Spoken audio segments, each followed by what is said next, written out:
the world doesn't wait to bombard little kids with negativity and trauma. And I needed it from jump. I needed a teacher like me in pre-K, probably. Okay, so you were consistently thinking about younger. They need to see me now. Based on your past. Based on my past. Okay. They always want to, if there's any black male teachers, they always want us on the back end. And oh, you can change their life. Some can. But my thought process is, I'm going to teach you the right way and give you that discipline, give you that knowledge, and raise you up the right way. Even from an academic standpoint, front load, get you smarter than you need to be. So as things get harder and you level out, you will always be where you need to be. Okay, that makes sense. And these kids need to see somebody that looks like them, or even if it doesn't look like them, that's giving them the love, the inspiration, that's giving them affirmations from the beginning of time, that you are born royal, you are born worthy. And a lot of kids don't hear that. And so it's too late if you get a teacher like me in 7th grade when you're getting abused, you've been beat, you've seen your mama get hurt. It's too late. Okay. So they need to see somebody like me in the beginning. Welcome back to Big Texas Bossing. I'm your host, Leilani Wilson Jones. This is the show where we're spilling the Texas tea on the bosses that I know. It's time for Big Texas Bossing with Leilani Wilson Jones. Spilling the tea on Bossing Up. Today, please welcome my guest, Mr. Eric Hale, 2021 Teacher of the Year for the state of Texas. Welcome, Mr. Hale. How are you today? I'm excellent. Thank you for letting me be here. Thank you. We're really excited that you decided to become a part of the show and do the interview today. And one of the things that I'd like to talk to you about is how you became the 2021 first black male Texas Teacher of the Year. I was destined to be the first black man to do it based off of the trials and tribulations that I had growing up. And so those trials and tribulations ended up becoming my testimony. And so standing out as a bold man, but bold with my faith and with my works, it was meant to be. It's not by happenstance. When I decided to change careers and become a teacher, I don't do anything halfway. Right. And so I knew that before I was done teaching, that I was at least going to, win the district. But by the time I felt I was good enough to win the district, I was so much better than that award that I knew if I had an opportunity that I would win the Texas State Teacher of the Year. So I wasn't surprised at all that I won, because I put the work in. And so I believe that workers win regardless of who you are attached to, who you're not attached to. My faith and my work ethic is gonna win 95% of the time. Now, I was shocked that they allowed me to win the whole thing, because the way it's set up, first off, Texas has more teachers than any other state by 100,000. Oh, so wow. For me to be the Texas State Teacher of the Year, I had to be 363,000 other teachers in the state of Texas. When it comes down to the final two, what I thought was going to happen was they were going to allow me to win the elementary school Teacher of the Year. And then the middle school and the high school, they get a winner. And then they would have chosen that person, because only one person gets to do all the stuff that's remembered and go to DC, meet the president, do all this, all of that.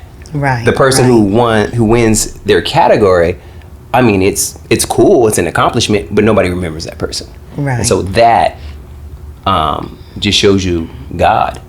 Like, I expected one thing, which was going to be awesome, right, but He gave me even more. He did. Tell us a little bit about your journey. What made you on the right path for Teacher of the Year. So let's talk a little bit about your education and how you went from college, being a college graduate, to whatever career to being a teacher. Well, for that, we had to start with my childhood. Okay. I'm from the Vale, is what we call it in Phoenix, which is right off the Stroll. It is the bad part of Phoenix where the black people live. I grew up in a blue neighborhood, and I was raised by my mother, who was married to a 100% disabled military vet who had schizophrenia, and he was not my biological father. I didn't know that until I was, about 11. Okay. But needless to say, lived in and out of battered women's shelters. And a lot of times when those demons or that illness would make him hear voices, the voices often told him to beat me. And so, me being the oldest, I would take that because I have my little sister is 9 years younger than me, and then my brother, my half brother, is in the middle, about 5 years younger than me.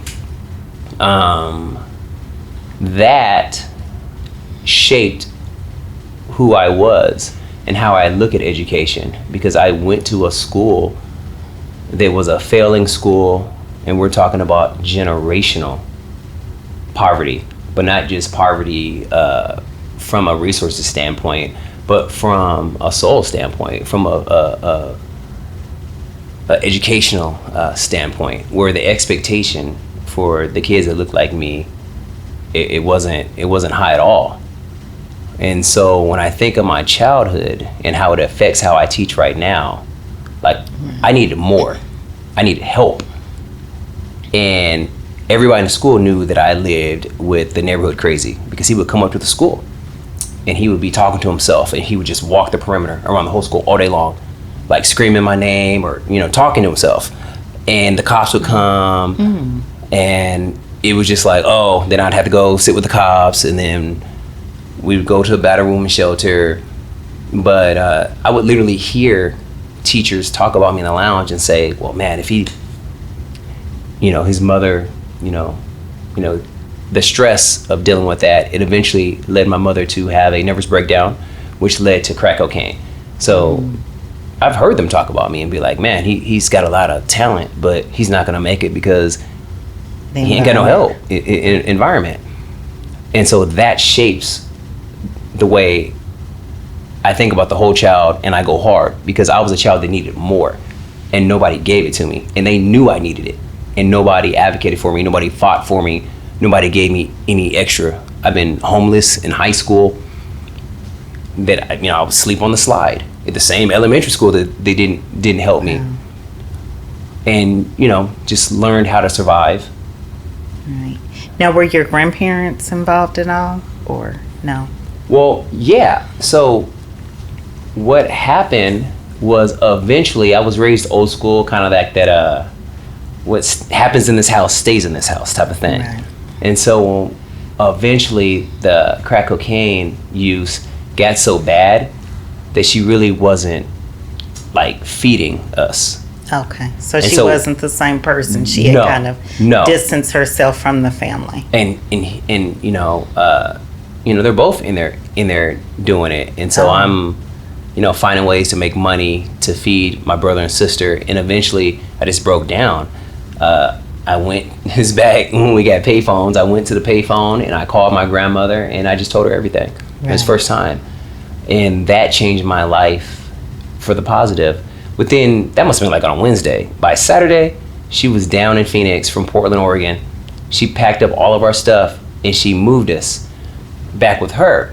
But what's tricky about that is, what a lot of people don't know, unless you've been to Portland, back in the 90s, the area where she lived was a rich historical area where all the blacks migrated. So all the blacks in Oregon basically live in an area that they call the NEP, which is Northeast Portland, which is down by where the basketball team plays. and Martin Luther King. I mean, black-owned businesses. I moved there and was like, culture shock. I was like, everybody's black here. Like, this many Negroes in Portland? No, just in that 5-mile radius of Portland, the state's population of black people lived. Well, what happens with that? Well, of course, my grandma at this point, she's older, and she's not doing her thing. It was actually worse for my mother, because instead of having to drive from the west side, we were known more for like gang violence. But on the south side of Phoenix, it was gang violence and crack cocaine. We were gang violence and prostitution. They were gang violence and crack cocaine. So she used to have to drive way across town to get her rocks. But when we moved to Portland, the people my age were selling drugs across the street in a notorious park called Unthank Park. So her addiction got worse because she didn't have to travel to get it. And so then I dealt with fighting kids and stuff, because in middle school there were kids already selling drugs to my mother. And so so that's how we get there. Eventually ran away to my grandmother's sister, my sweet Aunt Rose. And living in Portland was the first time that I had ever truly felt, I guess I would say, agape love. That was pure. My grandmother is basically like my mother, the way I view her. And my Aunt Rose was like the cool auntie that taught me about life and sex and females, and allowed me to express myself as a young man. Okay. Awesome. So how did you take that journey and go to college? Did you go to college right out of high school, or did you take a break, or did you go to the military? Well, one of my greatest regrets is that my mother eventually got clean. But if you know anything about drug addiction, it does a lot to you personally. So even though she was clean, she harbored a lot of hatred towards me, because she felt like I abandoned her. Because I was always very mature for my age, so I would always look after my brother and sister. So even though I was like down the street from her, that freedom, that love, being loved on in a positive way, I never went back. Like, I was free. Like, I didn't go back and visit my mom at all. While she was doing her addiction, I was with my aunt, church, grandma, doing my thing. And so track is like a thing in our family. So I was like a track star. I was extremely good, like one of the best in the country. What do you run? I ran the 200-meter dash and the 400-meter dash. Okay. And then I anchored the 4x4. And so going into my senior year, my mom got clean and she moved back to the house in Phoenix. And I was getting scholarship offers in the area, but I didn't want to go to UW, like University of Washington, or, like Oregon, because Oregon wasn't, the Oregon that we know now. Okay. I wanted to go to USC, UCLA, back where I'm from, Arizona State. Okay. And I was like, if I can run this fast in all this cold weather and raining, what am I going to run if I go back home? But everybody said, do not go back, do not go back, do not go back. And that is there's only 2 times that I went against my grandmother. And so I went back, and it was a huge mistake, because after 1 month, it went from, she wasn't doing crack anymore, but then the next thing that happened was alcohol. And so with the alcohol, she was, I would say my mother was an angry drunk. And so those, that anger of how her life turned out, that anger of feeling like I left her when she needed me the most, and I felt like I'm the child. Right. Like, that ain't fair. Right. And so being raised by 2 strong, wise Black women, I had anger towards her. So it was only a matter of time before we had a falling out, and then a falling out is a get out. Okay. And so that's how I ended up being homeless while I was in high school. And so I had to figure it out my senior year. And so there, I didn't run my senior year, lost contact with my scholarships, ended up moving with my best friend. I graduated from high school, and then the only thing I knew about was education. And I knew about education because of the Cosby Show and the spinoff, A Different World. Okay. And so I just rolled the dice and was like, man, I'm just going to keep going to school. And so I went to community college, and I ended up winning Homecoming King. Okay. And that was a big deal because guy had never really won it. And, my grades were solid. And I was the black student body president. The advisor was a lady named Miss Jones. Miss Jones pulled me to the side after one semester, in the middle of the semester, and said, "You're too good to be here. You got too much talent. If I can get you into a real college, would you go?" I said, "Yeah, I'd go, but I can't afford it." "How can I?" She said, "Don't worry about that." Right. This is how God works. She was the head of the alumni chapter of all of the West Coast for a small black college, which is actually the first black private school in America, 1856, Wilberforce University in Ohio. And it was just like the movies. She said, "Give me these grades." My report card hit. She had a plane ticket. She was a Delta. I landed, and they literally had signs, "Eric Hale." I had never even seen snow before. I'm out there in a jean jacket, freezing. Picked me up, got me to my dorm, had already set up my work study. Nice. So if I got there on Sunday, by Wednesday I was working, and I worked in the financial aid office, and it's just God. Right. So that's how I ended up in college. Place. Yeah. Wonderful, and that's a wonderful story. So let's fast forward. You graduate, and what's the next step? I graduated from college, feeling like, oh man, I got a degree. I'm about to be balling. I'm about to make six figures, because I had this dream of the American dream. Hey, I reached it. I got a degree. I got a business degree. I hate the snow. I love my experience in college, but I hate the snow. Caught the first thing back to Phoenix. I get back to Phoenix. My mom gave me pretty much the only thing she gave me in a long time. It was my first month's rent for an apartment. Okay.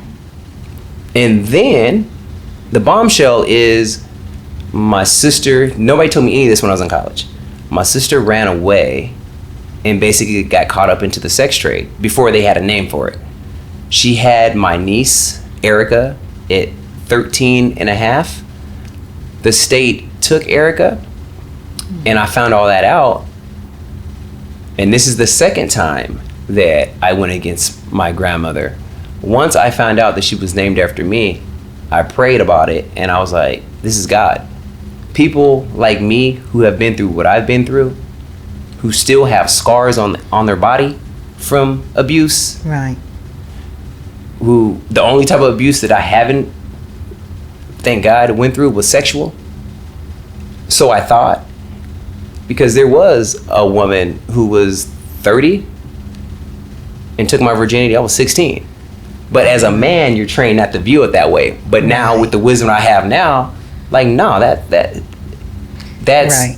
She molested me. Right. And that's an interesting topic. I mean, we could do a whole show with different men who've experienced different things at the hands of the babysitter. And I never thought, some of the things that I've heard that I would hear, but you're absolutely right. So, yes. So did you take Erica from that point and then move to Texas? So literally I graduated, I must have been 22 and a half. I went into a custody battle because my mother's name in the state was so bad, and my sister's name in the state was so bad, they had already moved Erica into like a foster family situation, and they were a mixed couple, and my Erica's very bright skinned, and she kind of had she kind of looked like their kids, and they loved her, and they were going to adopt her. And so I would have to go see her almost like at a pound for children. Okay. And they made it very hard for me to see her, and I'm trying to work. It would be like at random times, like, hey, if you want to see her, you get an hour, come to this building from 10 to 11, knowing that, like, who can do that? Right. But I knew that God didn't let me make it out of what I made it not to get her. And so what happened, I found out, was eventually after 6 months of this, the counselor lady said, I'm going to talk to you. She said, what's really going on? Why are you doing this? Do you know how many black babies we have in the system that nobody in their family wants? You are a single, handsome black man who just made it out the hood, who has a business degree with all your world in front of you. What's your thing? Are you a molester? Are you this or that? I was shocked at the way she talked to me, because she said that you're one in a million. Nobody does what you're doing or is attempted, and that's why we put you through the ringer. And I just broke down and I cried. I was like, why are you making it so hard? Like, why is it so unbelievable? I have an opportunity to change her life if you gave it to me. Then nothing happened. I would pick her up from the foster family, but the rule was we were never supposed to talk. So they just give them to you and you go. Oh, you weren't supposed to communicate with family? Yeah, where she was living.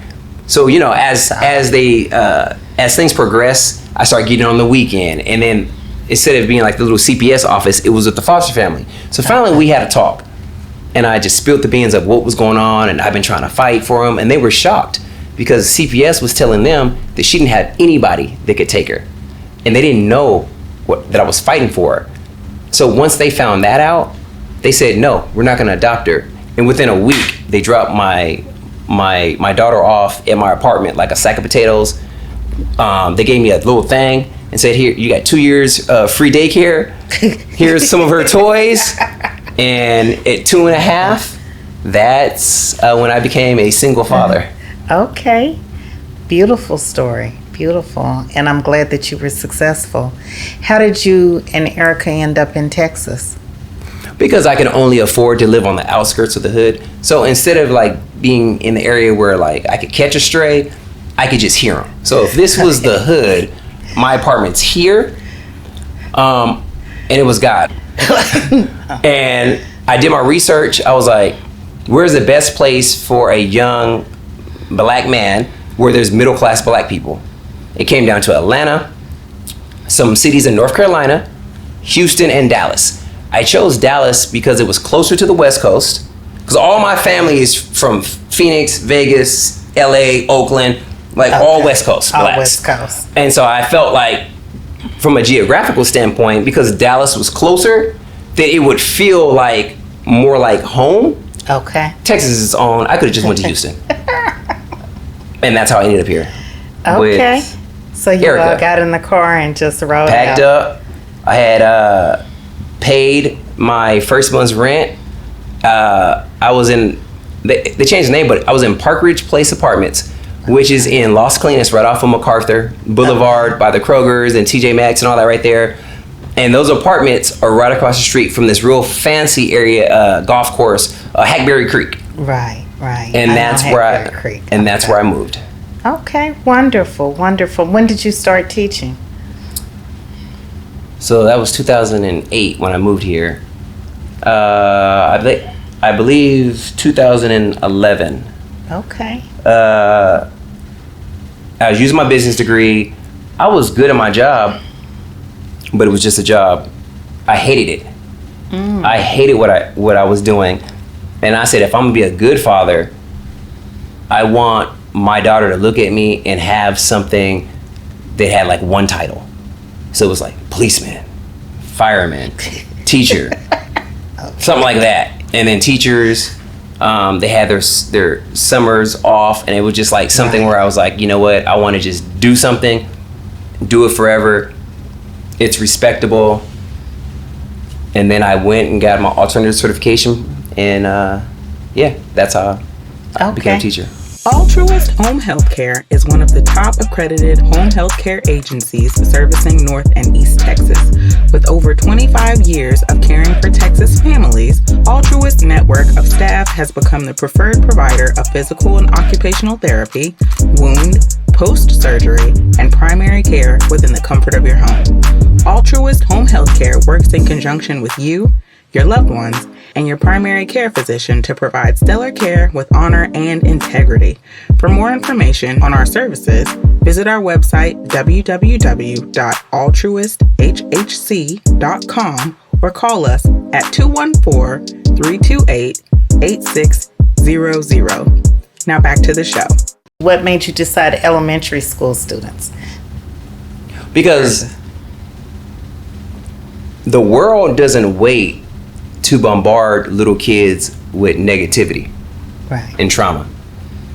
And I needed it from jump. I needed a teacher like me in pre-K, probably. Okay, so you were consistently thinking about younger. They need to see me now. Based on your past. Based on my past. Okay. They always want to, if there's any black male teachers, they always want us on the back end. And you can change their life. Some can, but my thought process is I'm going to teach you the right way and give you that discipline, give you that knowledge, and raise you up the right way. Even from an academic standpoint, front load, get you smarter than you need to be. So as things get harder and you level out, you will always be where you need to be.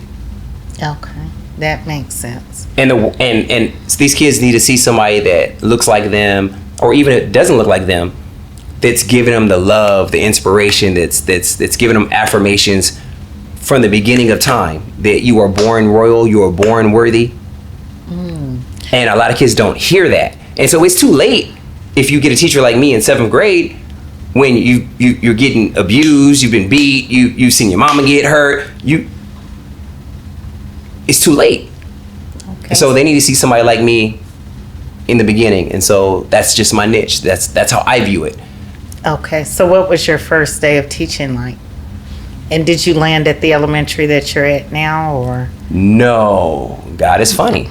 I don't think it's too far from here. I got hired. My whole life is like people taking a chance on me. I was in a program and I couldn't get hired because I wasn't fully certified yet. Right. So I was going all these job things. And so finally I went to one for Dallas ISD and I got interviewed, and a white girl who was a teacher in Richardson who was trying to leave a school heard my interview, and she pulled me to the side and she was like, "Oh my God, you need to take my place." I said, "What?" She was like, "At my school, they don't need me. They need you." And she advocated for me. And that school is in Richardson ISD, but it's Richardson's ISD's little dirty secret. It's Thurgood Marshall Elementary School, which is right over here somewhere off of 635. Oh, 635 going the opposite way, Skillman and Ardelia. So if you know that area, there's like a real rough Denny's that you can see off the freeway. Right, I know. It's the school that's literally right behind the Denny's. The Denny's. So that school, when I interviewed, it was black. She was beating the odds. They were doing good. Black lady principal, and I didn't know there was that many black people in Richardson. All my kids. I came out of Richardson. Okay, all my kids at Thurgood Marshall Elementary School were black, and I saw little black boys that looked like me. Right. And I was like, "Oh my God, this is where I need to be. This is where I need to be." And so I went to the interview. She did not want to hire me, but the white girl was a team lead of 1st grade. And so she was like, "I'll just do it as a solid." But I interviewed so well that everybody that was already on the team was like, "We want him. We don't care if he's not certified yet. I don't care about him not having experience. That's what we want." So she hired me. She ran her operation like fame. She was, y'all can bleep it out, but she was on my from jump, and I was just trying to figure it out. Right. And sometimes I'm not good with the details, but I'm very good with visualizing the steps and the final outcome. Okay. And I knew that I was going to take my experience and my love for music and things that I wish I had growing up into the classroom. Okay. But my teaching style looked so foreign to her that she hated it. So then the first time we did an assessment, I did horrible. We were like the worst. And your kids were? Yeah, my kids scored. Well, we scored horrible. Okay. So Doctor, I'll leave her name out, came to me and she was just like, yeah, I don't think you got it. I don't think this is for you. You probably should, after this year, quit. I'm not gonna fire you because I know you're a single father and I respect what you're trying to do, but this ain't for you. One thing about me is I'm motivated when people say I can't do something, because in the grand scheme of what I've been through, this ain't shit. Right. Like the average stuff that people, you don't think, because workers win. So I knew, right, I'm gonna figure this out. Right. And when I figure it out, not only gonna be good, I'm gonna be the best you ever had, and I'm never gonna let you live it down how you made me feel as a young black man who nobody there could say, because I would stay there with Erica until 7, 8 o'clock at night, rehearsing and I had all my lessons together for 2 weeks out. She put so much pressure on me, and I was just like, I'm gonna prove to her, I'm gonna get better. And so what happened was, at first they used to treat me like dead man walking, because she had a notoriousness of firing, like the new people, you was gonna make it or you didn't make it. And so they seen them come and go. Right. But because of my work ethic, it made certain people take pity on me and be like, man, but he loves his kids. He works so hard, and they respected it. Maybe she's not treating them right. So then the middle of the year exam hit, my kids scored the second best. Okay. So I'm walking around like, yeah, I can't wait to talk to you now. And she looked me in my face and she said, I don't believe, you got lucky. Every dog has his day. I was like, ooh, okay. So at this point I knew, because your certification she could either say, it's my probationary year. She could either say, he's gonna be a great teacher, sign him up. Or she could say, he's not good enough to be a teacher. Or she can say, he needs another year of probation. So at this point in the middle of the year, I hated her. I didn't like her, she didn't like me. So the gloves was off. Right. I'm in there with the music loud, I'm in there teaching and just throwing paint on the wall, trying to find my teaching voice.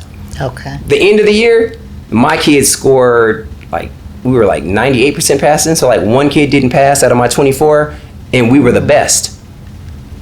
I looked at her and said, go ahead and sign it. Because my scores were so good, she couldn't say that I could never be a teacher. Right. But because she was so petty, she said that I needed another year of probation. Because when I went to interview for other jobs, they're gonna ask me, why didn't she sign off on you to just be a teacher? Right. So I'd have to answer that question. But it was, small thing to a giant, and I'm a giant. And so that summer, I said, well, I need to make myself more marketable. So I got certified in special education. I just started calling schools in Dallas ISD. The school that I work at, the principal, she answered the phone and was like, oh, I need you for my SPED unit. They going crazy. Come interview. I was like, well, let me give you time to get dressed. She was like, I don't care what you got on, come interview. I interviewed, and me trying to be so prepared, I already had my file. So I had my scores and different things. I gave her my file. She said, wait, I had better scores than anybody that they had. Oh, wow. So even though she didn't have a position, she coded me as the SPED teacher and then fired somebody else and then moved me in their spot. Okay. So it was like I was a special education teacher on the file, but I was really a teacher, and I've been at the same school for the rest of my career, for my whole career so far. That's awesome. Now you've done some things. You go beyond the classroom, not only with your passion and what you do with your kids, but let's talk about some of the things that I heard you say. Well, let's talk about the playground first. What made you see the need for your kids to have a $100,000 playground? And what made you say, I'm going to be the one to go get this money? Some of the brightest minds come from the darkest places. And so when you can't choose your parents. And so I know that God designed me to be an example of what you can do with faith of mustard seed, what you can do with the power of prayer, what you can overcome and be the best at your profession. And I want my kids to dream. Like, I had no examples of college. But when I think about it, it's so odd for me because I'm on a physical level, like I don't dream. But even on a daydream type level, growing up, I never dreamed about college or like my career. I was always in survival mode. So I was like, well, I don't want to get shot. I don't want to go to jail. And I want to be a good person, but I never dreamed, because nobody in my community had like, when I say real jobs, like a job that had like a name, like a teacher, a fireman. Like the closest thing we had was Dale's stepfather, and he was just the post office. You know, the UPS man, he drove the truck, and that was like a big deal, like, oh, he has a career. And so I serve in the red light district of Dallas. We are the lowest zip code as far as like financial earners, but we are the highest zip code with registered sex offenders. We're right there off of Walnut Hill and Harry Hines, right where all the strip clubs are. If you hang out in my younger days, why I hate waiting for people for help. And I have examples of people in my life that had the Spirit of God in them, that when they helped me, they never wanted anything back. And they did it immediately.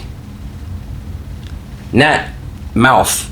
It was action. Instant. It was action. And so that's part of my creed, part of my brand. My brand is advocacy, accountability, and action. I'm gonna hold myself accountable to be the best, to help these children. I'm also gonna hold everybody else accountable, because this is not me, it's we. Like the community at large, the business community, we have to make sure this next generation is better, right? But I'm about action, actionable things. So in the last, I would say a year cycle, I've raised over 200 grand. So when I say this is what I'm doing it for, that's what I do it for. Like, you can touch it. And so I want my kids to know what it's like to have the best, not what the system thinks is good enough for them. Right. Or what's better than what they're normal, because I don't do nothing halfway. So as long as I'm in the classroom and I see needs that we need, if I claim to be the best, then I have to hold myself accountable to at least attempt to close that gap. And when I close it, I lock it, because I'm getting the best of the best. I don't do nothing average. And so that's just the latest thing that I did. When people look at me and I come across cocky to them, but to a certain degree, I feel like what you keep what you kill, and workers win.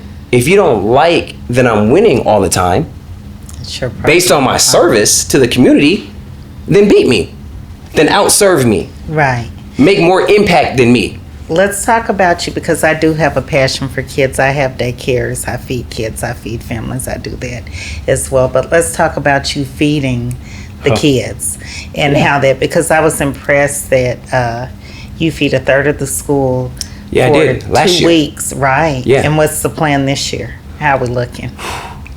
Every year is a struggle. That company is the company that owns South Florida Mart. They did so much last year, and the CEO, who I had a great relationship with, he stepped away.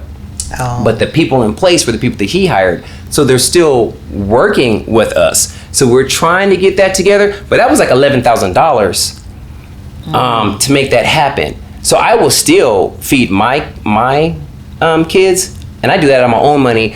And even with that, everything's about relationships. So my realtor, her brother had 2 young children, and so maybe 7 years ago, I would tutor them.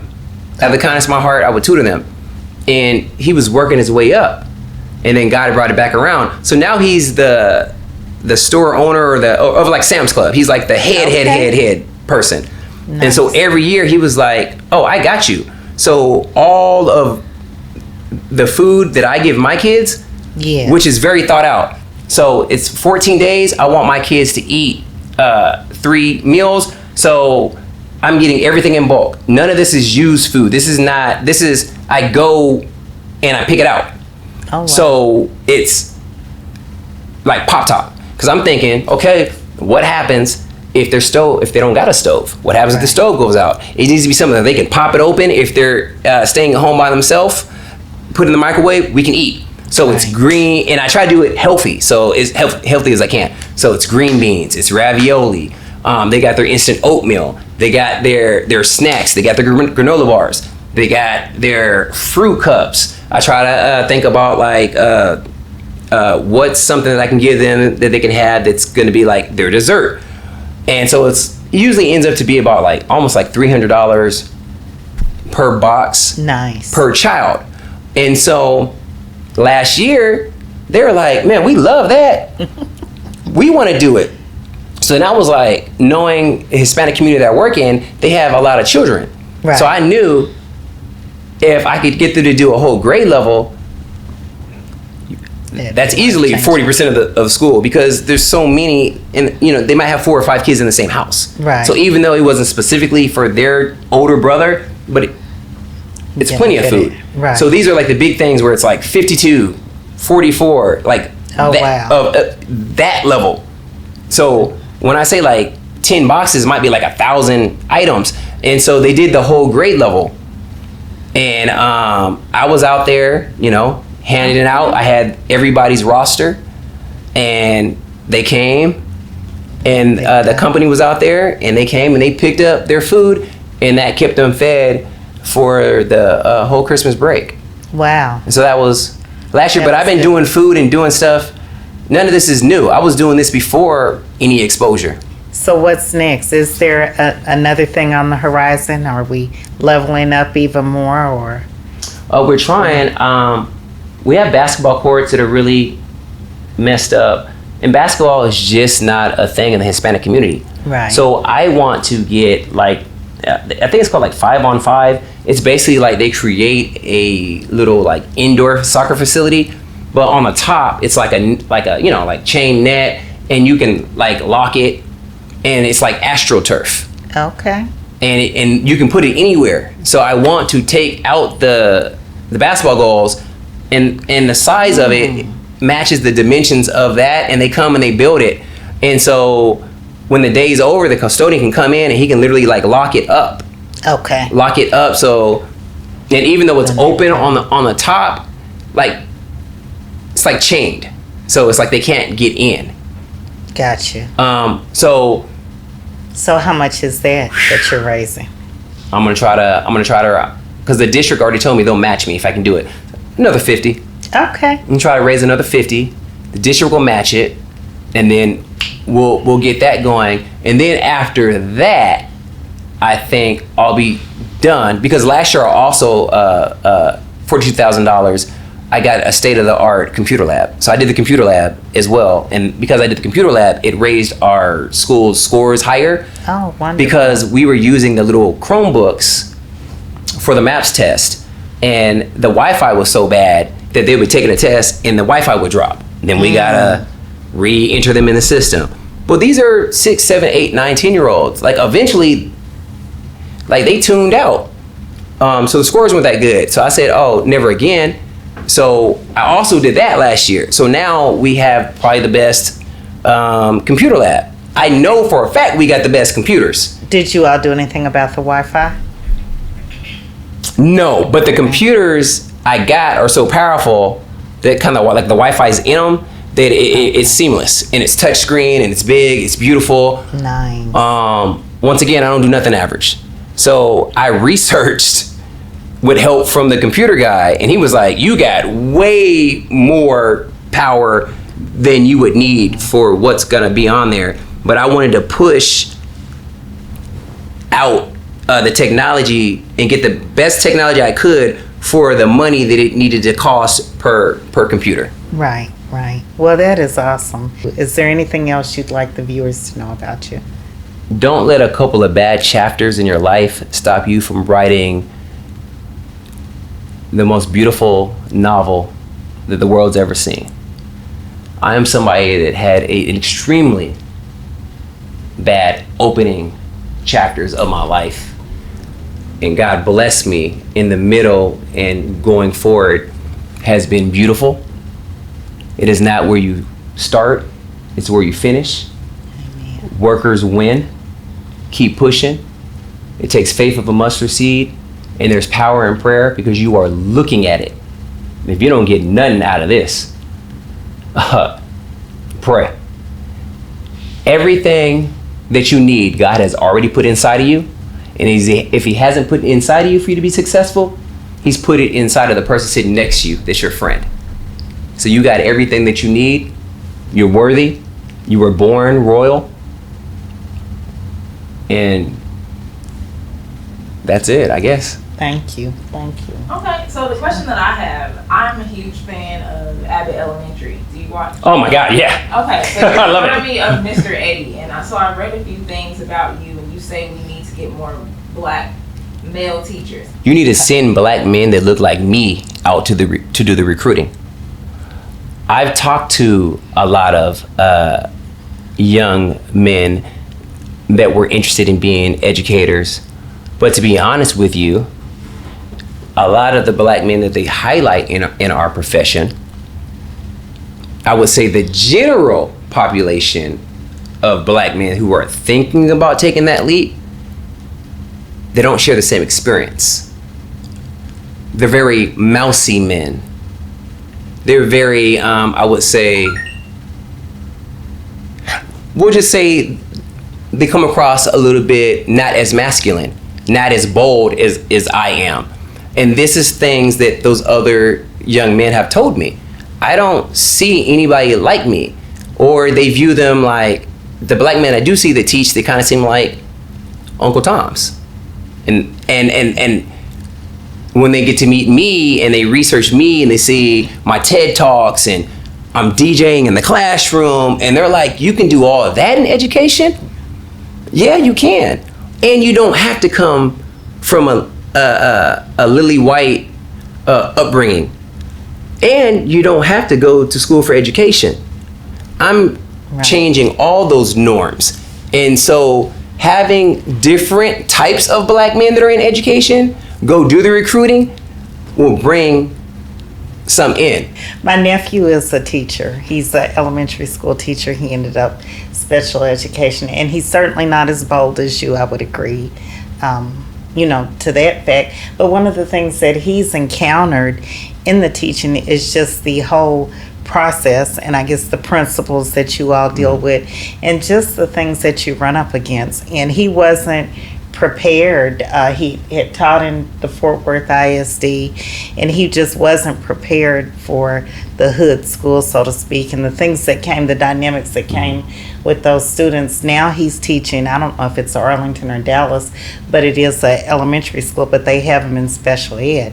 And his only incentive that I know of is that it's easy because you have the days off. You have so many days off. And you do, it's not a hard job. It's 8:30 to 3 unless you have duties and stuff. So I don't know if the mentors are there. Of course, we have a lot of black females in education, but as far as the black males who are there and trying to entice them to stay once they're there, outside of the salary and the benefits, that go with it, so you can do something else. It just didn't seem like it had a lot to offer. It doesn't. It's definitely not attractive because there's not a lot of black men, and so when you hear the whole only 2%, that's a lie. It's actually like less than 0.5% if you're talking about content.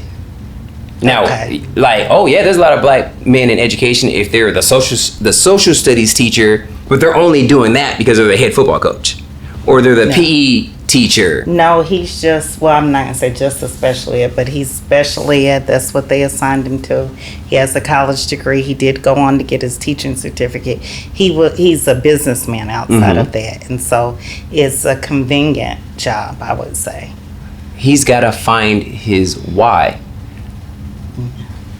And that your why will push you towards your purpose, and then once you find your purpose, you'll be able to step into your greatness, and there'll be power in it. It's easy for me to connect because of the stuff that I went through. Like, I was made to do this. Right. Some people aren't. Right. So if he's not, but has a green thumb when it comes to money, there's nothing wrong with him teaching and doing what he's doing on the side, as long as he's still mentoring and showing the world a strong, young, educated black man. Right. Just his presence is raising the scores. And you never know what life's gonna have in front of him. There might be a child that's gonna prick his heart and change the way he thinks about his practice, and he could end up being better than me. You don't know. Right. You don't know that. But we definitely got to do better with mentorship of we do. the next generation. Absolutely. And a better variety of the mentors, because they try to have a mentor for me, but I couldn't relate. I was just like... Right. It doesn't work if you can't relate to your mentor. No, I was like, I would never hang out with you outside of... Like, they should have knew better. Like, I was just like, yeah, I'll pass. You were insulted. Yeah, right. Basically, yeah. I was like, really? I was like, that's not me. Like, why would you even remotely think? Right. Okay. Well, thank you. You do such a wonderful job. So thank you. Thank you for the Dallas community, and thank you for all that you do. Thanks for tuning in to Big Texas Bossing Podcast. If you like these conversations, be sure to subscribe on YouTube and follow us on all social media platforms at Big Texas Bossing. Tag us on social at #BTB.